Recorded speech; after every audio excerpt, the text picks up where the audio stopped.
trabaho ko. Tataka ako bakit umaga pa rin, lalambot na ako. Tapos, hirap na hirap akong kumilos. Parang nauubos na kandila. Yung nanay ko sa diabetes din namatay yun eh. Sabi ko meron na yata ako. Ayun, nagpa-test ako, meron. Abubog ako first week ng May 2014. Palabas lang ako dito noon eh. Dahil may bibilin ako, yun ah. May kausap ako dun sa labas. Sabi niya, ba't may tugoy pa mo? Bali wala sa akin dahil hindi ko naman nararamdaman eh. Sabi ron ng doktor, may diabetes kayo. Yun, binigyan ako ng maraming reseta. Puputulin na nga rin pa ako eh. Talagang yung kanyang paa, magang-maga siya. Parang talong. Same time, hindi na siya makalakad. Laki-laki niya. Ang itim-itim. Hindi ako makatayo. Parang akong bata sa loob ng bahay. Pagkapanggapang na lang ako eh. Hindi ako nakakiyos na mag-isa. Kailangan pa ng ayuda ng pamangkin ko.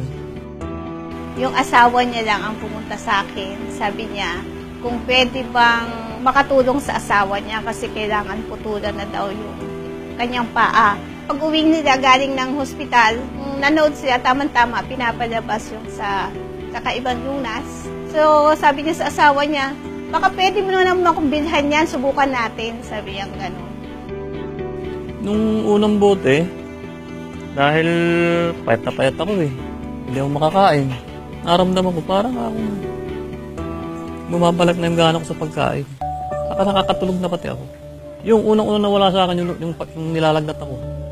Tuwan-tuwa yung asawa niya kasi nakaramdam yung asawa ko magginhawa na daw, sabi niya gano'n.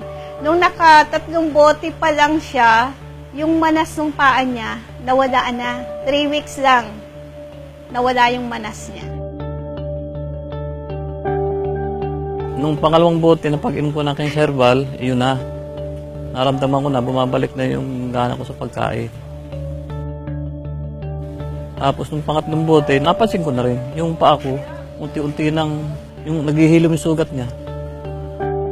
After 3 weeks, nakakatayo-tayo na siya. After 1 month, medyo nakakaikot na siya. Hindi na yung katulad nun na bubuhatin pa siya. So, 1 month lang yon, nakatayo na siya.